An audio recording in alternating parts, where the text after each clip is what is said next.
Hello students, आप लोगों ने पिछली क्लास में एमार्फस सॉलिड और क्रिस्टलाइन सॉलिड में डिफरेंस समझ लिया है।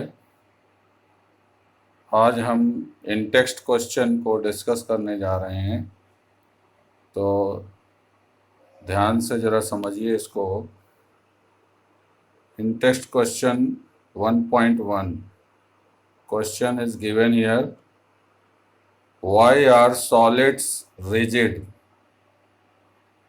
तो आप सभी जानते हैं सॉलिड रिजिड क्यों होते हैं, उसका कारण क्या होता है।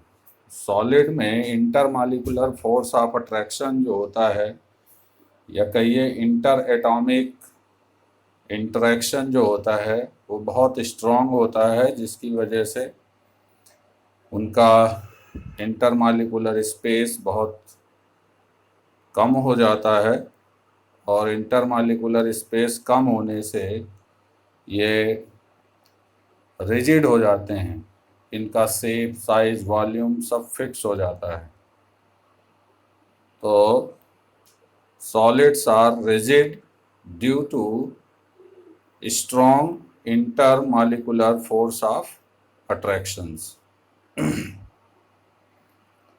Question 1.2, why do solids have a definite volume? तो आप समझ गए होंगे, अभी अभी हमने आपको बताया कि वॉल्यूम भी इनका डेफिनेट क्यों होता है, वॉल्यूम कम या ज़्यादा क्यों नहीं हो सकता, क्योंकि इनके मॉलिक्यूल्स में फ्लो नहीं होता।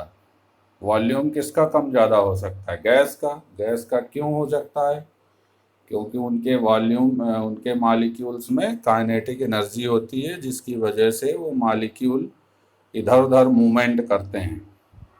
सॉलिड में जो कंस्टिट्यूएंट पार्टिकल्स हैं, इनके मॉलिक्यूल का या इनके एटम, आयन, जो भी इनके कंस्टिट्यूएंट पार्टिकल हैं, उनमें मूवमेंट नहीं होता। ये एक ही जगह फिक्स रहते हैं। ये केवल अपने मीन पोजीशन पर केवल वाइब्रेट कर सकते हैं, ऑसिलेट कर सकते हैं।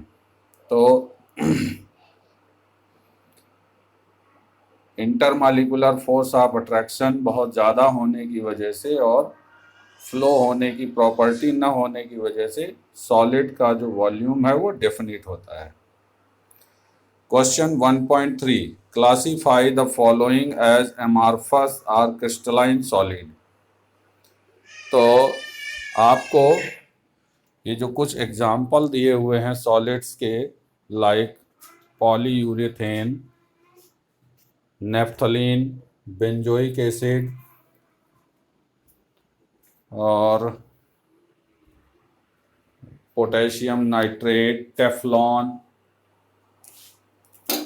Cellophane, polyvinyl chloride, fibre, glass, copper, ये जो हैं इनको आपको अलग अलग सेपरेट करना है कि कौन सा क्रिस्टलाइन है और कौन सा अमार्फस है। तो जो अमार्फस सॉलिड हैं उनकी प्रॉपर्टी तो आपको याद ही है कि अमार्फस सॉलिड जो होते हैं, इनको जब किसी शार्प टूल से कट किया जाता है, तो ये जब दो पीस में डिवाइड होते हैं, तो जो न्यू सरफेस आता है आफ्टर कटिंग, वो रफ होता है। उसके जो एजेज होती हैं वो रफ होती हैं। तो ऐसा किस में हो सकता है, शायद आप खुद ऐसा करके जानें तो आप समझेंगे कि इसमें अमार्फस सॉलिड में poly urethane, Teflon, cellphone, polyvinyl chloride और फाइबर ग्लास है, क्योंकि इनमें जो कंस्टिट्यूएंट मॉलिक्यूल्स का अरेंजमेंट होता है वो सॉर्ट ऑर्डर होता है। जबकि naphthalene, benzoic acid, potassium nitrate और जो कॉपर है, ये सभी के सभी कैसे हैं? ये क्रिस्टलाइन सॉलिड हैं। रीजन, इनके कंस्टिट्यूएंट पार्टिकल का जो अरेंजमेंट है वो कैसा है? वो लॉन्ग रेंज ऑर्डर है। Okay, next question 1.4, refractive index of solid is observed to have the same value along all direction. Comment on the nature of the solid. Would it show cleavage property?